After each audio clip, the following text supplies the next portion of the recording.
Olá, este é o blog Civil Imobiliário. No vídeo de hoje eu tenho a grande satisfação de entrevistar a professora Maria Berenice Dias, que além de uma jurista de grande renome, é uma figura muito querida. A professora Maria Berenice Dias foi a primeira desembargadora do Tribunal de Justiça do Rio Grande do Sul, a primeira juíza gaúcha, é vice-presidente nacional do Instituto Brasileiro de Direito de Família, o nosso conhecido IBDFAM, presidenta da Comissão Especial da Diversidade do Conselho Federal da OAB, advogada especializada em Direito Homoafetivo, Direito das Famílias e Sucessões. Professora Berenice, além de autora de centenas de artigos jurídicos, também é autora de obras de grande destaque, da qual as minhas preferidas aqui, são Manual de Direito das Famílias, Manual das Sucessões, Lei Maria da Penha na Justiça, Diversidade Sexual e Direito Homoafetivo, União Homoafetivo, Preconceito e Justiça. E além disso é palestrante Brasil e mundo afora. Professora Berenice, obrigado por aceitar o nosso convite pela entrevista no nosso blog. E eu quero começar a nossa entrevista. Você foi a primeira mulher da magistratura gaúcha e também a primeira desembargadora dos quadros do Tribunal de Justiça do Rio Grande do Sul. Eu imagino que, sobretudo por ser talvez o estado do Rio Grande do Sul, que você tenha sofrido inúmeras dificuldades para chegar até lá. Você podia retratar isso? Como foi? Horrível! Na época era impensável, nunca havia possibilidade das mulheres sequer fazerem o concurso, prestarem o concurso para a magistratura. Então, este era um sonho acalentado. Meu pai era magistrado, tinha sido desembargador, meu avô também. E eu sempre quis ser juíza. A sensação que eu tenho é que eu nasci para isso. E fiquei absolutamente chocada, surpresa, assim, não, aqui mulher não entra, sabe, Clube do Bolinha. E, olha, foi uma guerra admitirem as mulheres a fazer o concurso, fazer as provas não identificadas para evitar qualquer tipo de restrição. E essa dificuldade que eu tive para entrar, olha, eu tive durante toda a carreira. Eu sempre fui promovida por antiguidade, nunca fui por merecimento.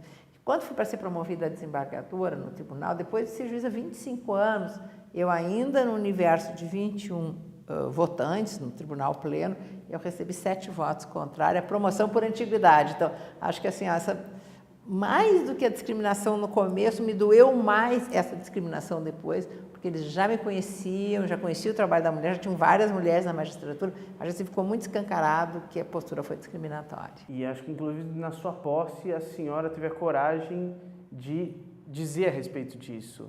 Com certeza, né? Os meios de comunicação estavam lá e o presidente, inclusive, tinha pedido, o presidente do tribunal, que eu não falasse sobre essa questão dos votos. Eu não posso fazer isso, não. A mídia já está sabendo, desde que saiu a votação, tanto que a partir daí as votos começaram a ser secretas, ninguém mais sabe qual é a votação. Então, essa mudança no regimento, sabe, se deveu a mim. Aliás, outras coisas também se deveram a mim, por exemplo, não existia licença maternidade, né? No Código de Organização Judiciária. Então, quando eu tive meu primeiro filho, eles me deram 30 dias de licença saúde e mandaram voltar a trabalhar. O que mais me incomoda é que eu voltei, ou seja, aquela coisa assim comportada e tal. Então, é difícil, né, a gente romper barreiras, quebrar paradigmas. Então, assim, essa dificuldade toda me acompanhou a vida inteira profissional. Eu questionei o que estava posto, via que a justiça estava mal, a justiça discriminava a mulher, julgava a mulher pela sua maneira de viver, pela sua postura, sabe, exigia aquela honestidade da mulher, enfim, sabe, perdia filhos, se tivesse traído marido, perdia o direito ao nome, era condenada a morrer de fome, porque nem alimentos tinha. Então, tudo isso começou, sabe, a me incomodar.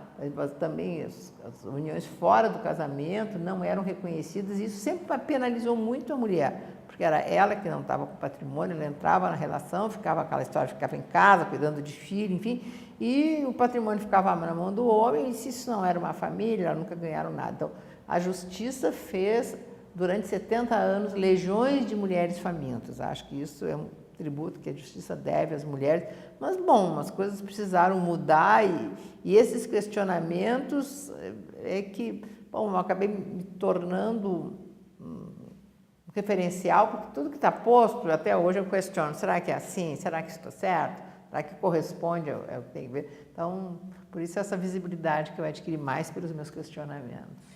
E após a sua aposentadoria no Tribunal de Justiça do Rio Grande do Sul, você passou também a integrar os quadros da advocacia. A gente acabou de voltar de uma brilhante sustentação oral sua, e que foi muito bem elogiado por todos.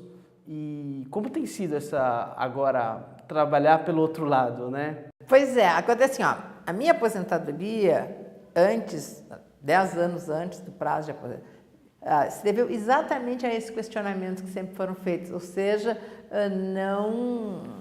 via que não chegavam nos tribunais um número de processos de um número significativo para construir uma jurisprudência. Então, o que eu fiz? Saí, abri um escritório, durante este século, né, mais de uma década, dentro dessa minha movimentação de inclusão, de questionamento, eu acabei extremamente surpresa de que, bom, eu trabalhava com direito de família, no Rio Grande do Sul tem câmaras especializadas de direito de família, era lá que eu trabalhava, e eu me dei conta que uniões de pessoas do mesmo sexo não estavam lá. Fiquei extremamente surpresa, não estavam no direito de família, não estavam em parte nenhuma, não eram julgadas, não tinha ação, eram lá reconhecidas como sociedade de fato, lá fora, sabe? E no âmbito de sociedade de fato, tira o vínculo do afeto, né, dessas uniões. E esta invisibilidade é muito perversa, né? Não permite a concessão de direitos, não permite nada. Bom, e eu comecei a escrever, imagina, a primeira obra no Brasil, buscando reconhecimento dos direitos dos homossexuais, mas vi que isso no âmbito do judiciário não avançou. Então, o que eu fiz? Aí eu me aposentei, eu abri o primeiro escritório no Brasil, botando na plaquinha e no cartão de visita que eu trabalhava também com direito homoafetivo, que essa expressão fui eu que cunhei, inclusive, para tirar um pouco do peso do preconceito da palavra homossexual. Parece que homossexual é sexo, quando não, a relação é muito mais afetiva, não só de pessoas do mesmo sexo, né, mas também das pessoas heterossexuais. O vínculo é muito mais afetividade. Então, acabei abrindo isso e no mesmo dia que eu recebi a carteira, eu comecei uma campanha a âmbito nacional, criando comissões de diversidade sexual em todo o país.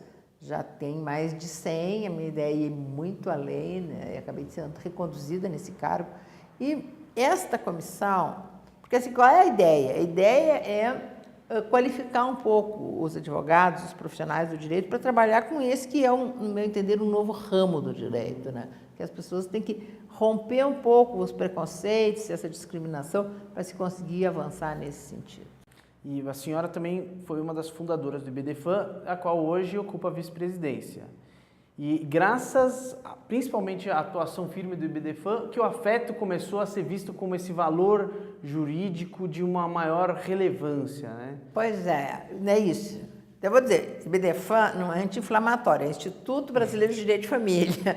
A ABE também foi criado por mim e pelo Rodrigo, já tenho 18 anos, e que buscou exatamente assim, e essa aproximação decorreu do fato de tanto o Rodrigo questionar as questões familiares quanto eu. Ele no âmbito da psicanálise, ele trabalha muito com o direito de psicanálise, e, bom, quando nos encontramos, chegamos assim, alguma coisa tem que ser feito, nasceu o IBDFAN, que tem mais de 7 mil associados, realiza congressos com uma frequência incrível no Brasil inteiro, e agora vai sair um em Araxá, já está todo mundo convidado, o site está lá, né, para vocês verem o que é o IBDFAN, que tem algo que eu acho importante, ele traz diariamente toda a jurisprudência, tudo que foi julgado no Brasil sobre o tema de direito de família, direito das sucessões, diariamente encaminha para os seus associados, que é algo que não existe. Porque a jurisprudência dos tribunais do Brasil, olha, no fundo é um horror, né? Porque não existe essa coisa centralizada, cada tribunal tem o seu site, a maioria não funciona, e aí fazer pesquisa é muito difícil, tem tribunais que não colocam os julgados sob a alegação de que corre segredo de justiça, pura bobagem, porque era só tirar o nome das partes, enfim. Mas então o IBDFAN veio com este propósito e faz toda essa movimentação que foi assim, ó, redefinir o conceito de família.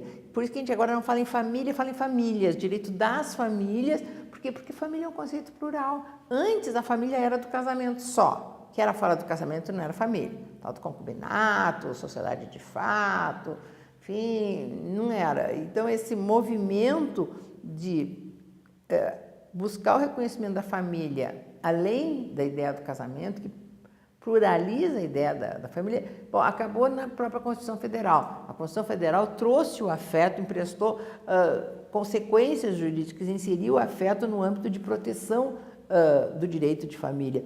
Porque, por exemplo, as uniões estáveis, o que elas são? Uma relação de afeto, eles não são documentados. Então, o afeto começou a ter consequências jurídicas e toda a construção, então, filiação socioafetiva, toda essa nova dano afetivo, toda essa abertura de reconhecimento de mais direitos, isso aí se deve, com certeza, ao IBDFAN. Professora, a gente não pode deixar de falar também que através da sua comissão, a comissão que a senhora vem presidindo na OAB, que é a Comissão Especial da Diversidade Sexual do Conselho Federal da OAB, tem sido proposto um Estatuto da Diversidade Sexual. Pois é, essa foi uma das minhas lutas e das minhas bandeiras. O que nós temos? Nós temos um legislador absolutamente medroso, que se esconde atrás de preceitos de ordem religiosa, cria um fanatismo terrível, sabe?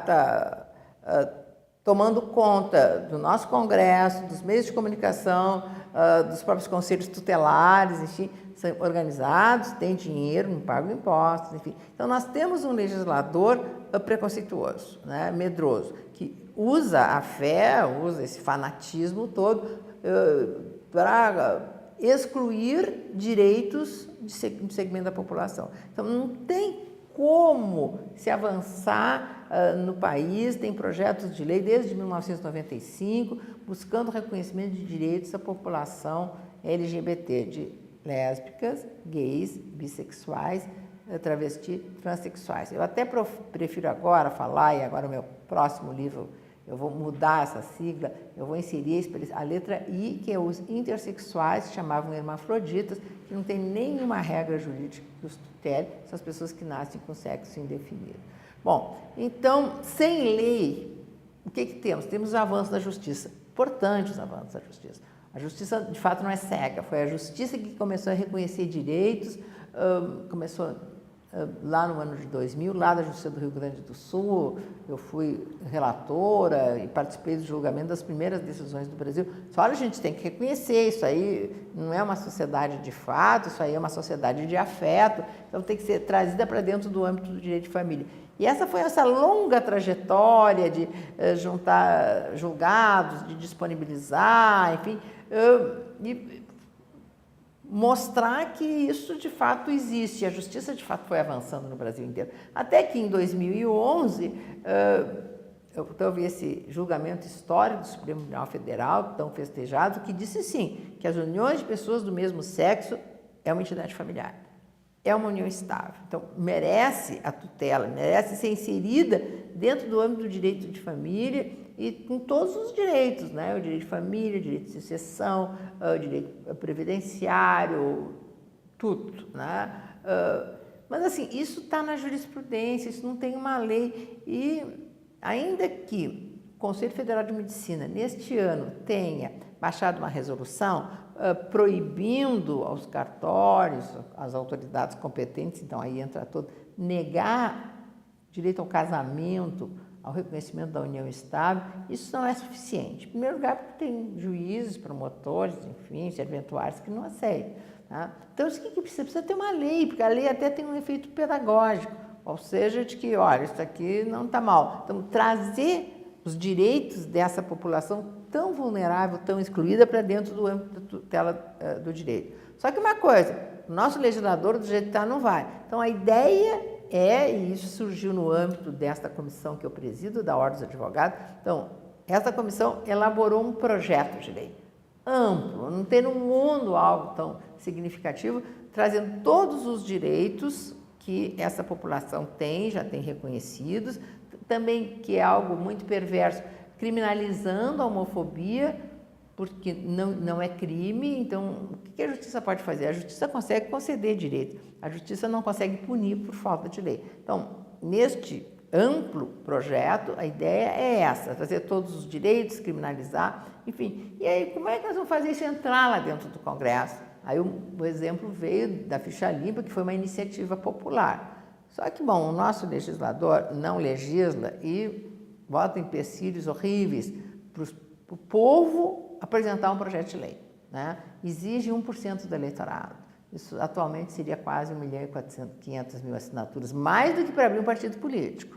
Até tem um projeto para reduzir, enfim. Então, o que nós resolvemos fazer? Resolvemos começar a colher assinaturas para apresentação deste projeto de lei diretamente no Congresso por iniciativa popular. Assim, um movimento de cidadania, né? Que as pessoas têm que se comprometer, porque tem que fazer parte dessa história, né? De uma mudança de algum paradigma da sociedade. Então, nós estamos fazendo essa campanha, estamos colhendo assinaturas, pode ser até virtual, até vou deixar aqui o site, né, para que as pessoas deem um pouco do seu tempo, olhem para o outro, aprendam a sentir a dor do outro. Acho que isso é importante, essa participação. É www.estatutodiversidadesexual.com.br. Acho que a assinatura pode ser virtual, mas tem que replicar para as outras pessoas, ou pode imprimir os formulários, levar para a faculdade, enfim. Acho que nós temos que avançar nisso. Em um ano, nós conseguimos já 100.000 assinaturas, que é um número significativo, mas ainda longe de se chegar lá. Olha, se baixar para 700.000, e se leva um ano para 100.000, juro que não quero levar mais 6 anos colhendo assinaturas. Então, acho que é importante esse comprometimento de todos, porque nós aprendemos a conviver com essa realidade, aprendemos a respeitar, e ver que os outros também têm direitos. Nós vivemos num país democrático, nós vivemos num país livre, onde todos têm direito à igualdade, o direito à liberdade, e as pessoas têm que ter o direito de amar, de ser felizes, o que eles querem, os homossexuais é só isso, serem respeitados, terem seus direitos garantidos.